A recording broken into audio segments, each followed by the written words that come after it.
get you going a little bit? Obviously without KD for the first time all year, it's a little different look. And they have a pretty versatile lineup where they can try to pressure out in the paint, out in the perimeter, and attempt to take you out of what you want to do. So it took us a minute to get settled in, but like he talked about it this morning, when we start games off, put pressure on the defense by moving the ball and cutting. We usually wear teams out over the course of the game. So it was a little back and forth. They made a lot of runs, but we were able to do that over, eventually down the stretch of the fourth quarter and seal the deal. The Warriors used to go to the playoffs. Now, 5 years in a row. What's it say about the current state of the team? Obviously doing some great things. I remember those days. Not a lot of guys in that locker room remember or have experienced not being on a playoff team.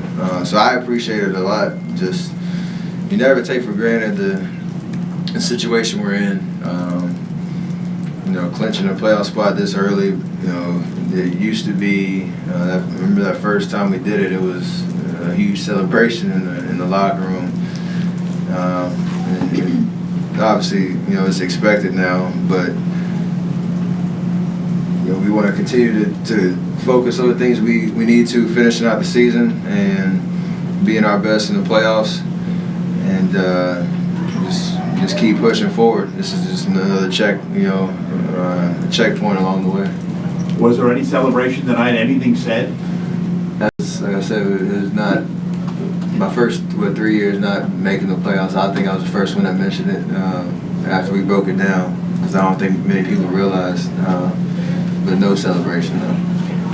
Steph, while this wasn't your guys' best effort tonight during timeouts, you guys were joking around, you were having fun with one of the fans and making them win money tonight. Now, you guys being able to keep it lighthearted and not take yourselves too seriously, do you think that's what separates you guys from the rest of the NBA? I can't speak for the rest of the NBA, but I know we like to have fun and enjoy what we do every night and find energy all sorts of different ways. And yeah, it wasn't our prettiest game by any stretch of the imagination, but we found a way to separate ourselves at the end of the game, and you can't get bored with the process. You can't, no matter who you're playing, and I think we consistently do a pretty good job of that. And we're gonna keep it light, like we do in practice, like we do in the locker room. Sometimes in the games where you gotta have some fun with what you're doing. It's a long season, and you gotta find some joy. I remember when you had a kind of an encouraging message for him before he had to leave. I was wondering if you said anything similar to Briante after this game. I just told him I appreciated his attitude and his effort and what he brought to us for the last 20 days, and hopefully he lands in another team pretty soon, because he has a lot to offer this league. His tenacity on the defensive end and his confidence, and there's a reason he was on our organization's radar with how he was playing and coming back from his injury. So he's going to be, I think, around for a long time, and hopefully he sticks with whatever team he goes to next, and continues to push. Steph, when it out to you and guard you on the perimeter, it seemed like you want to put him on skates. What's going through your mind when you get that mismatch? You just got to recognize the space and the where you are on the floor, where a help shot could be, but really you're in control in that situation. And you just try to either make the right decision whether you're going to pull up or try to get to the basket and get them off balance.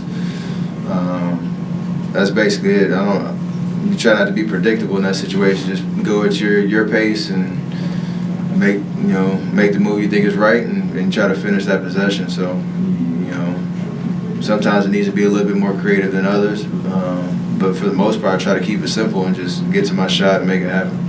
Steph, when you look at this for you guys, when you look at it ahead, is it more of a grind compared to other trips that you've had, just the 5 games and then coming back for one and then going back out on the road for a couple more?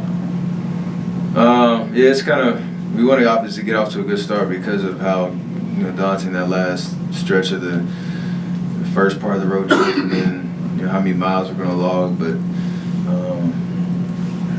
we're playing 5 really competitive teams and in their home arena, so we got to obviously pack our defense in our suitcase, and hopefully that shows up every night.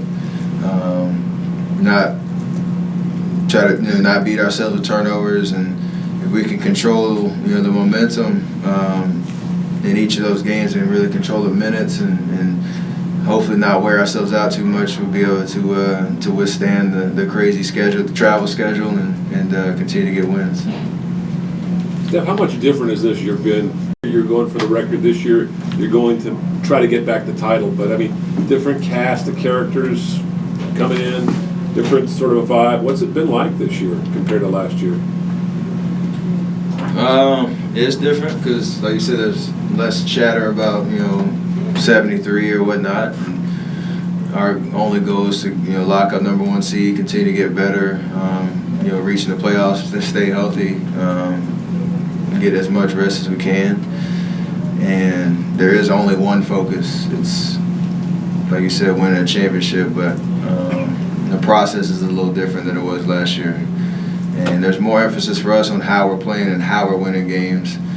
Like tonight, it was, we can obviously say it wasn't our best effort. We can play better.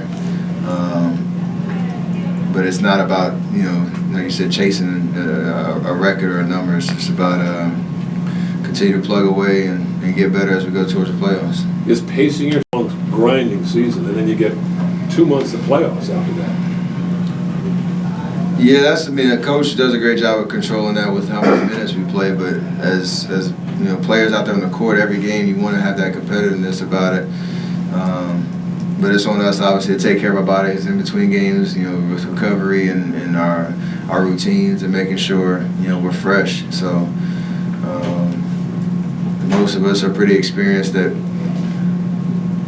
understanding the length of the season and how our bodies, are going to respond game to game, and what we need to do to maintain that level of intensity down the stretch of the regular season into the playoffs. Because obviously once April hits, you still got 2.5 months to realize a goal. So long way to go.